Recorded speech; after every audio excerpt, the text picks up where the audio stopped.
कि बजट सत्र के दौरान पूरी तरह से ये बात कही गई थी कि आने वाले वक्त में इनकी समस्याओं का हल होगा, इनका जो बकाया भुगतान है उसको कर दिया जाएगा। लेकिन देखने को मिला कि वक्त बीतता चला गया है और एक बार फिर से चीजों को ठंडे बस्ते में डाला जा रहा है। लेकिन संगठन के पदाधिकारियों ने साफ तौर पे ये बात कह दी है कि इस बार ये बिल्कुल भी चुप रहने वाले नहीं है, बिल्कुल भी झुकने वाले नहीं है। आपको बता दें कि संगठन 15 तारीख को एक बार फिर से राजधानी लखनऊ पहुंचने वाला है, राज्य स्तर की बैठक होने वाली है और आगे की रणनीति बनाई जाने वाली है। आपको बता दें कि लंबे समय से आशा बहुएं अपनी मांगों को लेकर सरकार से अपील करती हुई नजर आती, शांतिपूर्वक ढंग से इन सभी कर्मचारियों के द्वारा अपनी आवाज को उठाया गया, लेकिन देखने को मिला कि सरकार ने इनकी मांगों को अनसुना कर दिया। आपको बता दें कि 11 तारीख को एक अहम बैठक थी, लेकिन किन्हीं कारणों की वजह से ये बैठक आज नहीं हो पाई है, लेकिन आगे की तैयारी पूरी हो चुकी है। और आपको बता दें कि अब जो अगली बैठक है राज्य स्तर की वो अब 15 तारीख को होने वाली है। जिस विषय में ज्यादा जानकारी देते हुए विजय विद्रोही ने क्या कुछ कहा है आप भी सुनिए। विजय विद्रोही जी, आपका हमारे चैनल अटल टीवी पे बहुत बहुत स्वागत है।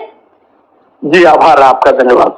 विजय विद्रोही जी, जैसा कि देखने को मिल रहा है कि उत्तर प्रदेश में जो स्थितियां हैं वो काफी ज्यादा बिगड़ती हुई चली जा रही हैं। आपने भी देखा होगा कि अभी 2 दिनों पहले राजधानी लखनऊ में आंगनबाड़ी कार्यकर्त्रियां भी पहुंची हुई थी, जो प्रदर्शन करती हुई नजर आ रही थी। एक बार फिर से उनको आश्वासन का झुंझुना पकड़ा दिया गया है। बात करें अगर हम आशा बहुओं की, तो उनके लिए लगातार आपके द्वारा लड़ाई लड़ी जा रही है। क्या कुछ अपडेट से कहा जा रहा था कि इस बीच में कुछ खास हो सकता है, क्या कुछ निकल कर आया है? देखिए, जो पूरे प्रदेश की स्थिति है उसमें सरकारों के एजेंडे में हम पहले भी कहते रहे हैं कि मजदूर वर्ग और मेहनत कश वर्ग, खास तौर से ये महिला स्कीम वर्कर्स जो है ये उनके एजेंडे में नहीं है, क्योंकि ये एक मुफ्त के पारिश्रमिक मिल गए हैं उनको, जिनको कोई पारिश्रमिक दिए बिना उनको 12 घंटे, 24 घंटे, 48 घंटे, 72 घंटे कराया जा सकता है। और वो लंबे अभ्यास के तहत तो उन्होंने खास तौर से इस महिला श्रम की लूट के लिए एक शब्द इजाद किया है, स्कीम वर्कर। तो आंगनबाड़ी है, मिड डे मील है, आशा वर्कर्स है, समूह सखी है, जीविका दीदी है। तो ये इस तरह से पूरा एक महिलाओं का उत्तर प्रदेश के अंदर ये 1 करोड़ से अधिक महिलाएं हैं जिनके श्रम का खुला दोहन हो रहा है, जिसमें प्रमुख रूप से आपको लड़ती हुई आंगनबाड़ी और ASHA workers, mid day meal workers कभी कभी दिखती है। आशा वर्कर्स के साथ सरकार की एक सकारात्मक बातचीत हुई थी 6 तारीख को, 9 तारीख को, और उसके बाद अभी एक वार्ता हमारी होने वाली है जिसकी तारीखों में कुछ हेर फेर चल रहा है अभी। तो वो बातचीत असल में हमारे राष्ट्रीय स्वास्थ्य मिशन, उत्तर प्रदेश का जो स्वास्थ्य निदेशालय है, सचिवालय है, और उत्तर प्रदेश के स्वास्थ्य मंत्री और यूनियन के बीच में एक बातचीत होनी है, जिसमें बहुत सारे सवालों को, जिन पे कुछ सहमतियां हैं, कुछ सुझाव हैं, इन पर एक अंतिम कोई निर्णय तब तक के लिए हम लोगों ने अपने आंदोलन को स्थगित किया था।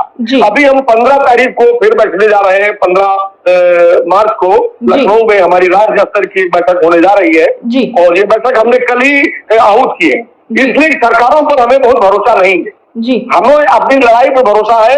उत्तर प्रदेश के अंदर 1090 करोड़ रुपया और 224 करोड़ रुपया, और अभी राज्य से मिलने वाला राज्य वित्त का जो फंड है वो जारी किया गया है। 2000 करोड़ रुपया एनएचएम के पास पिछले 2 महीने में आया है। इसमें 2024 और 2025 के संपूर्ण बकाये की अदायगी का सवाल है, और इस वर्ष की 2025 का जो वित्तीय वर्ष चल रहा है, इस वित्तीय वर्ष की संपूर्ण बकायेदारी की अदायगी का सवाल है।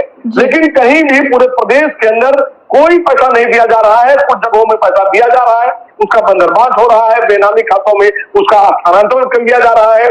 पूरा सीएमओ से लेकर के स्वास्थ्य समिति के अध्यक्ष से लेकर के बीसीपीएम प्रभारी सब लूट में लगे हुए हैं, और कोई सुनने को तैयार नहीं है। मुख्यमंत्री के निजी गृह जनपद के डीएम के पास लोग गए, उन्होंने 4थी बार 2 बार वार्ता के लिए बुलाया, 4थी बार उन्होंने सीएमओ को डायरेक्ट कर दिया कि आप बात करिए, हमारे पास बार बार आ रही है। सीएमओ कह रहे हैं भ्रष्टाचार 50% वसूली हो रही है, वो कह रहे हमको सुनना नहीं है। एनएचएम के निदेशक कहते हैं वसूली के सवाल पर हमको सुनना नहीं है। लोग कह रहे हैं भुगतान नहीं मिल रहा है, वो कह रहे हैं हमने दे दिया, अपना पासबुक प्रिंट करा के लाइए। 1,88,000 लोग अपना 4 साल का पासबुक प्रिंट करा के लाए, और ये बात वो लोग कह रहे हैं जिनके पास उनके कंप्यूटर में सारा डेटा मौजूद है कि कितना आपने भुगतान किया है।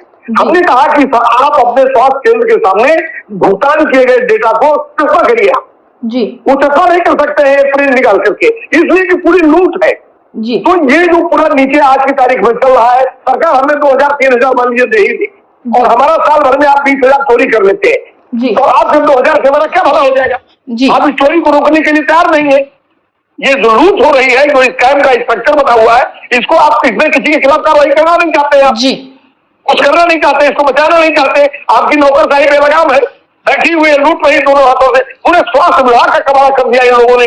गर्भवती से 3000 लेना है, धागा बाहर से खरीद के लाना है, दवा बाहर से खरीद के लानी है, जोर से बाहर से खरीद के लाना है, और एक वो महिला चली जाए किसी प्राइवेट अस्पताल में तो आता को टर्मिनेट कर देना है। तो ये जो पूरा खेल चल रहा है पूरे प्रदेश के अंदर, ये तभी एक बड़ी कठिन लड़ाई मान रहा है। जी। तो हम लोग सरकार से जो बात चल रही है वो चल रही है।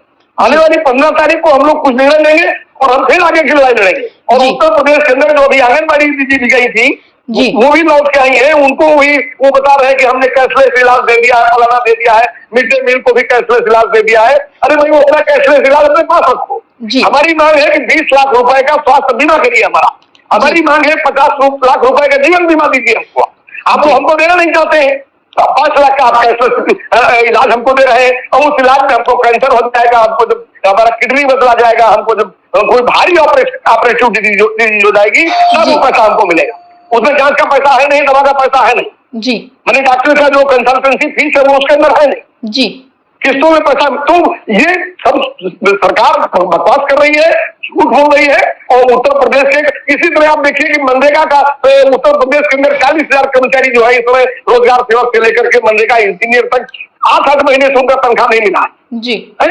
और वो काशी और मथुरा बना रहे हैं कि हम वहां मथुरा में भी वो आपका राम अयोध्या मंदिर जैसा मथुरा में भी आपको सजावट और भव्य मंदिर देंगे आपको। तो हमको मंदिर आपका बहुत हमने देख लिया, हमारा रोटी का जो हमारा किया हुआ पैसा है वो हमें ईमानदारी से वापस कर दीजिए। और नहीं तो ये निश्चित तौर से ये लड़ाई, हमने पहले भी कहा था कि लड़ाई हम 27 तक ले जाएंगे और हम सरकार को उखाड़ के फेंकने का काम करेंगे और उसमें कंधा लगाएंगे। सारे स्कीम वर्कर्स इस लड़ाई में जुटेंगे, वो चाहे आशा हो, चाहे आंगनबाड़ी हो, और चाहे मिड डे मील हो, और चाहे वो समूह की महिलाएं हो। ये अभी तक मैं आपसे एक अंतिम बात कहना चाहता हूँ कि आशा वर्कर्स का, मिड डे मील का और आंगनबाड़ी का और समूह की महिलाओं का सरकार खाली एक इस्तेमाल करती है कि चुनाव के दौरान पहले साल भर काम कराइए, उनसे 5 साल खूब काम कराइए, और काम करा के रातों दिन मार डालिए, उनको पैसा मत दीजिए, भूखा रखिए। और चुनाव जब आएगा तो इनके बीसीपीएम, इनके प्रभारी, इनके सीएमओ दबाव डाल करके गाड़ियां खड़ी कर देंगे कि चलिए नेताजी की रैली है, मुख्यमंत्री जी की, सादा कपड़ा पहन के आइएगा, पानी अपने पास से लाइएगा, खाना अपना खूब लाइएगा, काला ब्लाउज मत पहनिएगा, काला दुपट्टा मत ओढ़िएगा, काली शाल मत डालिएगा। मैंने नेताजी को काले दुपट्टे से भी खतरा है। आइए और उनकी रैली में बैठिए, ताली बजाइए, और नेताजी आए और बड़ी बड़ी बातें किए और 5 साल का भविष्य का खूबसूरत सपना दिखाए और हिंदू मुस्लिम का जहर पैदा किए, ऊंच नीच की खाई खड़ी किए और चलेगा। और ये आशा वर्कर्स आकर के फिर मर रहे हैं, मिड डे मील वर्कर समूह की दीदी आके फिर मर रही है। न इनको जो है खाना है, न पानी है, न कपड़ा है, न चप्पल है, न यात्रा भत्ता है, और सरकार काम कर रही है। और मुख्यमंत्री जी बता रहे हैं कि हम क्रमिक रूप से इनके प्रोत्साहन राशि में वृद्धि करेंगे। अपनी प्रोत्साहन राशि में तो आपने 85,000 रुपए की वृद्धि कर दी अपने वेतन भत्ते में। आपने पिछले साल अगस्त के महीने में आपने मंत्री सुख सुविधा विधेयक 2025 में पेमेंट करके आपने 85,000 रुपए ले लिए, उसमें तो क्रमिक रूप आपको नहीं दिखाई पड़ा। तो ये लीडरशिप का जो मैंने पूरा स्टेक है, वो चाहे सत्ता पक्ष के लोग हो या विपक्ष के लोग हो, वो अपने पेट के लिए, अपने सुख सुविधा के लिए, अपने महल के लिए, अपनी गाड़ी घोड़ा के लिए, अपने रंग रोगन के लिए, अपने बच्चों को विदेशी स्कूलों के रास्ते खोलने के लिए वो उनके पास समय है और उसके लिए वो सब कर रहे हैं। और पूरे प्रदेश में नौकरशाही, ये भ्रष्टाचार विहीन प्रदेश का नारा देकर के आने वाली सरकार दोनों हाथों से गरीब गुरुओं को लुटवा रही है, और सरकार इस लूट को संरक्षण प्रदान कर रही है। और इसके खिलाफ एक बड़ी लड़ाई होगी और एक ज्वाइंट मोर्चा बनाने की तरफ हम लोग बढ़ेंगे। ASHA workers, mid day meal workers, anganwadi समूह, ये सारे लोग रोजगार सेवक सबको लेकर के हम लोग एक बड़े संघर्ष की तरफ बढ़ेंगे। जी, विजय विद्रोही जी, एयरटेल टीवी से जुड़ने के लिए धन्यवाद। आभार आपका।